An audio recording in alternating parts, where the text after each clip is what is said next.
De la douceur aujourd'hui dans ce nouveau numéro de Place des Arts. Je reçois en effet le pianiste Éric Muller.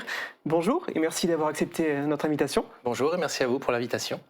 Vous êtes arrivé à Sarralbe en 2018 où vous avez ouvert une école de piano et vous vous apprêtez comme chaque année à faire un spectacle, un concert dimanche prochain, c'est ça?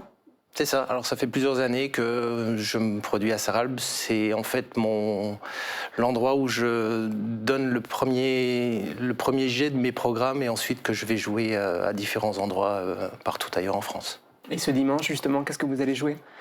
Alors ce dimanche, c'est un concert qui est dédié aux poèmes symphoniques, avec des pièces, des transcriptions pour piano d'œuvres beaucoup plus importantes. Alors il y aura L'apprenti sorcier de Paul Dukas, il y aura également Les Pindromes de Respighi, Une nuit sur le mont Chauve de Moussorgsky et enfin le célèbre Carnaval des animaux de Camille Saint-Saëns. Donc ce sont des œuvres de musique classique qui s'inscrivent dans quel registre? Est-ce que c'est du sentimentalisme? Qu'est-ce que ça peut être comme forme d'écriture musicale? Alors les poèmes symphoniques sont nés en deuxième partie du 19e siècle, c'est-à-dire qu'on est en pleine période romantique. Voilà, on peut les classer dans la période romantique. Ok. Et cette spécificité, c'est que ce sont des œuvres qui, à l'origine, sont faites pour être jouées en orchestre, et là, vous allez les jouer seul en piano? Alors oui, effectivement, ce sont des transcriptions d'œuvres qui sont énormes, notamment les Pindromes, qui nécessitent un orchestre gigantesque.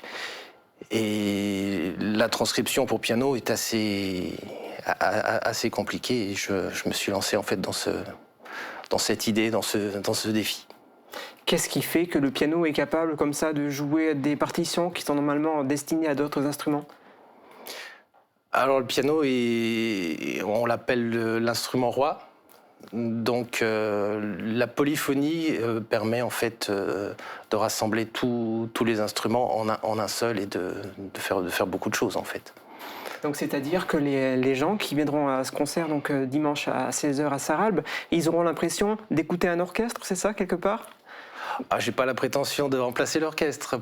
Déjà pour les côtés, le côté sonorité, c'est pas la même chose. Mais je veux dire au niveau musical, on est dans la même chose, oui, effectivement. Donc ces transcriptions pour piano, elles datent de quand? Du coup, c'est assez récent pour ces pièces-là? Alors ça dépend parce que les pièces, par exemple les Pindromes, c'est une transcription qui a été faite très très récemment, il y a quelques années. Et ok. Et c'est cette originalité-là qui vous intéresse, qui fait que vous voulez jouer ces œuvres-là en concert? C'est l'originalité du programme en fait qui m'attire. C'est de faire des choses qu'on n'entend pas forcément ailleurs avec d'autres pianistes. Parce que, donc on l'a dit, hein, c'est pas le premier concert que vous allez donner à Sarralbe. Vos concerts précédents, vos récitals précédents aussi, il y avait ce côté-là original? Les derniers, oui. J'ai notamment joué un programme de musique classique espagnole et de musique classique cubaine. C'est des choses qu'on n'entend pas forcément souvent en France.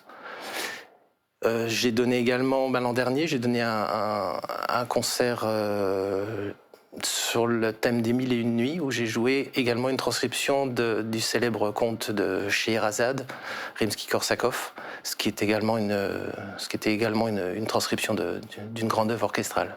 Donc il y a une dimension sonore dans ces concerts, il y a aussi une dimension visuelle apportée par un écran qui est au-dessus de vous? Alors oui, je suis très content parce qu'en fait je joue chez moi, donc je connais le matériel que j'ai à disposition. Donc j'utilise de plus en plus les éléments qui sont sur place.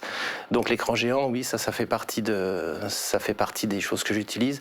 J'ai un écran également qui projette mes mains directement en gros plan, où le public peut voir directement ce qui se passe tout près sur le clavier. Voilà, j'utilise la sono aussi. Alors il y a des petites surprises, je ne vais pas tout vous dévoiler aujourd'hui, mais je pense que d'être dans la salle, c'est plutôt sympa. Donc ça apporte une dimension supplémentaire aussi aux gens qui d'habitude ils voient le pianiste derrière le piano, ils ne voient pas comment ça se fait au niveau des mains. Donc là c'est pour montrer la technique qui est utilisée par le pianiste. C'est ça, pour le récital tout simple, basique, je vais dire, il y a un pianiste seul sur scène et on ne voit pas grand-chose en fait. Là c'est beaucoup plus ludique. Il y a beaucoup plus de choses qui gravitent autour. On va rappeler quelques informations pratiques. Donc, ce concert, il a lieu dimanche 1er mars à 16h à Sarralbe, au complexe socioculturel de Sarralbe. L'entrée est libre et donc vous pouvez venir écouter Eric Muller donner ce récital. Et je vous propose qu'on fasse une petite pause dans notre entretien, le temps pour moi de lancer un magnéto pour découvrir quelques idées de sortie pour ce week-end.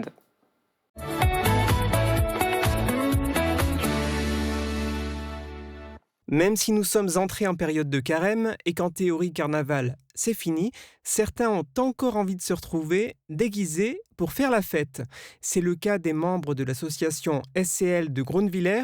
Ils organisent ce samedi à la salle polyvalente de la commune une soirée carnaval. Et si l'ambiance est à la hauteur de la flamboyance de l'affiche, ça promet. Comptez 12 € pour vous amuser, réservation obligatoire. Samedi soir à Meisenthal, la Halle Verrière sera à nouveau en ébullition. Elle accueillera le groupe Deluxe qui viendra avec tout son funk, toute sa pop et son énergie contagieuse.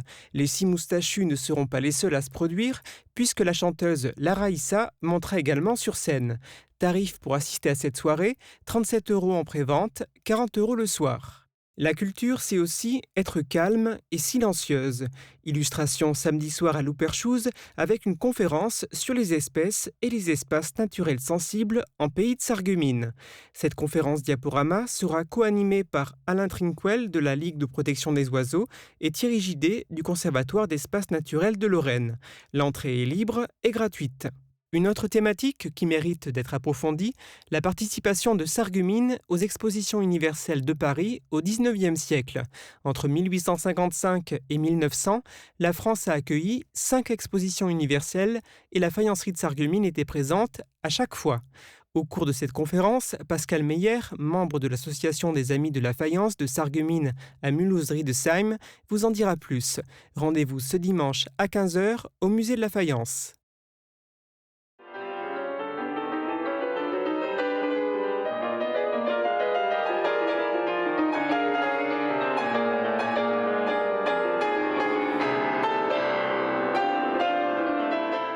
De retour sur le plateau de Place des Arts avec mon invité Eric Muller.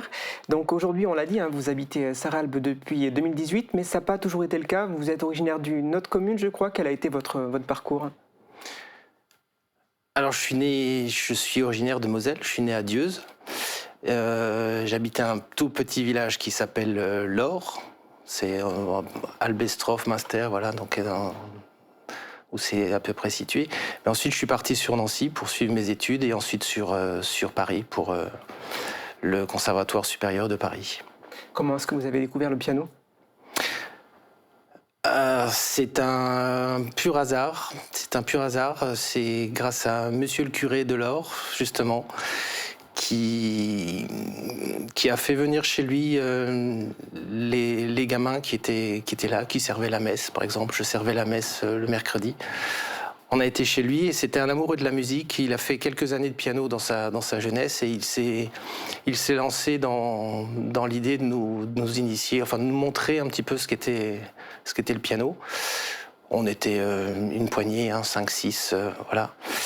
Et j'étais parmi ceux qui étaient le plus intéressés, je suppose. Je me souviens plus, mais voilà. Il m'a envoyé ensuite pour un professeur un petit peu plus sérieux. Parce que lui, c'était juste l'initiateur. Voilà, c'était juste par plaisir comme ça. Et donc là, je suis allé chez un prof particulier, Madame Coursan à Dieuze, voilà, qui était une ancienne élève du Conservatoire de Nancy. Donc j'ai fait plusieurs années chez cette dame, qui m'a ensuite envoyé donc à Nancy, où j'ai fait toutes mes classes, voilà, solfège, piano, musique de chambre, etc., où j'ai gagné tout, j'ai remporté les prix de toutes ces catégories. Et ensuite, eh bien, la suite logique, c'est le Conservatoire supérieur de Paris. Après un conservatoire régional, on passe au Conservatoire national. Okay, voilà. Vous avez aussi obtenu le prix, je crois, au Conservatoire de Paris. Au Conservatoire de Paris, oui. 3 années au Conservatoire et puis premier prix à l'unanimité après 3 années. Et de là, voilà. Le début d'une carrière, et puis vous avez voulu transmettre aussi votre savoir par rapport au piano en ouvrant une école de piano, d'abord à Montbronn, puis ensuite à Sarralbe, c'est ça ? C'est ça. Alors juste pour terminer sur le cursus, après le Conservatoire de Paris, j'ai remporté un concours international qui s'est passé juste l'année après mon prix, que j'ai remporté également et qui m'a donné l'opportunité de donner des concerts un petit peu partout, Japon, Canada, voilà, quelques pays comme ça. Et ensuite, je me suis installé sur Fontainebleau. Au conservatoire de Fontainebleau, j'étais titulaire du professeur de piano. Et la vie a fait que je suis revenu dans ma région natale, où j'ai ouvert donc une école privée, tout d'abord à Montbronn, pendant une dizaine d'années, et puis à Sarralbe depuis 2018. Voilà. Donc aujourd'hui, vous maniez de pair votre carrière de pianiste et puis une carrière aussi d'enseignant, c'est ça? Oui, tout à fait. Alors 2018, quand je suis arrivé, je ne vous cache pas qu'après c'était un petit peu compliqué. 2019-2020, c'était les années noires pour tout ce qui est le côté artistique. En raison du Covid. Hein. Voilà, exactement. Donc j'ai été touché, j'étais pas le seul évidemment, mais j'ai été touché de plein fouet par tout ça, tant pour les concerts que pour les cours. En fait, c'était très très compliqué. Donc moins de gens qui vous commandaient des concerts ou moins d'élèves aussi qui venaient vous voir pour apprendre le piano. Tout à fait. Et là, on peine quand même encore à se relever. On est en 2026, c'est toujours compliqué. À quoi c'est dû? Les gens n'ont plus le réflexe? Je pense qu'on est passé dans une autre mentalité. La culture en général en France, c'est assez compliqué quand même de toute manière. Voilà. Quelque part un peu parent pauvre, un oublié, le côté non essentiel, hein, même certains artistes de renom. Je me rappelle avoir assisté au concert de Stéphane Escher à Meisenthal qui disait que même lui avait du mal à se relever malgré sa renommée suite au Covid. Oui, c'est tout à fait ça. Et en tant que pianiste, c'est encore plus compliqué puisqu'on est vraiment extrêmement nombreux sur le marché de pianistes à jouer. Et par rapport à la demande, c'est très compliqué. Et malgré tout, vous arrivez à trouver des dates? Parce que, par exemple, le concert que vous allez jouer dimanche à Sarralbe, vous allez le jouer aussi ailleurs en France? Oui. Alors la date qui suivra, je vais jouer à Münster, dans le Haut-Rhin. Là, ça sera mon programme musique cubaine que je vous disais tout à l'heure. Et ce programme, je le rejoue au mois de juillet au Festival international de Cailleux-sur-Mer, dans la baie de Somme, où je vais donc rejouer les pièces que je jouerai dimanche. Par rapport à votre école de piano, n'importe qui peut venir, peu importe son niveau? Alors j'ai tous les âges et tous les niveaux, c'est ce qu'on dit très souvent. Hein. J'ai des petits débutants, j'ai des élèves confirmés, j'ai fait entrer des élèves au conservatoire de Strasbourg. Il y a 2 ans, j'ai fait entrer une élève aussi au conservatoire de Metz. Donc en fait, j'ai toute une palette. Des adultes aussi, bien sûr, des retraités. Il n'y a aucune limite pour se faire plaisir. Merci beaucoup d'avoir partagé ce moment avec moi. Donc on rappelle la date et le lieu du concert de dimanche. C'est donc le 1er mars à Sarralbe au centre socio-culturel. Et je vous invite à présent de nous rendre au Cinéma Forum de Sarreguemines pour découvrir le film Coup de cœur de la semaine. Alors le coup de cœur de la semaine, c'est le tout dernier film d'animation des studios Pixar, Jumpers, qui nous plonge dans une aventure technologique et sauvage.